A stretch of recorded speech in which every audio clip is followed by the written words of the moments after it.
Bonjour, je te souhaite une excellente semaine avec cette pensée. Réveille le roi qui sommeille en toi. Réveille le roi qui sommeille en toi. Tu as l'Esprit de Dieu. Tu as la nature de Dieu qui est en toi. Cette nature attend à être exprimée, manifestée pour la gloire de Dieu. David a été un roi parmi ses frères.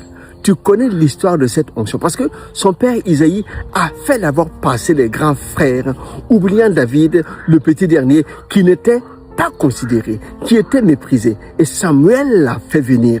Et Dieu lui a dit non, c'est ce jeune homme-là que j'ai choisi, l'homme selon mon cœur. Samuel a mis l'huile sur David et il a été un roi. Mais tu sais, depuis le jour où il a été un, jusqu'au jour où il est parvenu effectivement sur le trône, plusieurs mois, plusieurs années se sont passées. Ce n'étaient pas des années tranquilles, c'était des années de défis et de combats. Mais David a tenu bon jusqu'au temps marqué par Dieu pour arriver sur le trône.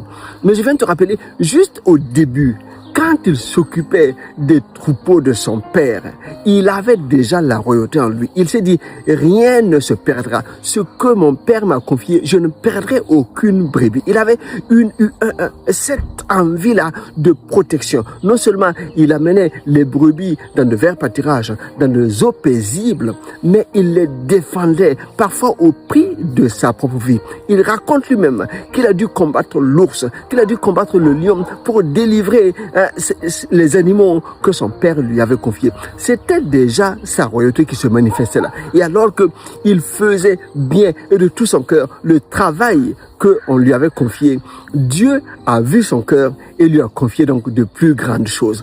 Pour que ta royauté se manifeste, pour que Dieu te confie de plus grandes choses, il faut d'abord que tu puisses être roi sur toi-même, que tu puisses marcher dans la discipline de la parole, dans l'obéissance de celle-ci par l'action de l'esprit. Non. Ce n'est plus le moment de dormir ou de perdre les occasions, les opportunités que Dieu met devant toi. Chaque jour qu'il crée pour toi, c'est un jour au cours duquel il veut manifester sa gloire par ta vie. Regarde à lui, sois attentif, attache-toi à sa parole, à une intimité vraiment sans pareil.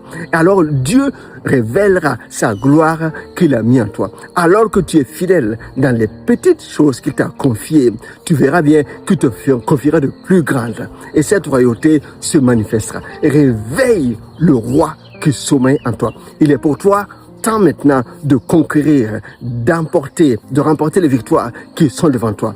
L'échec n'est pas ton partage. Le retard non plus. Tu dois accomplir les desseins de Dieu en leur temps. Et c'est le temps maintenant. Lève-toi, réveille le roi qui sommeille en toi. Allez, excellente semaine bénie. À très bientôt. Bye bye.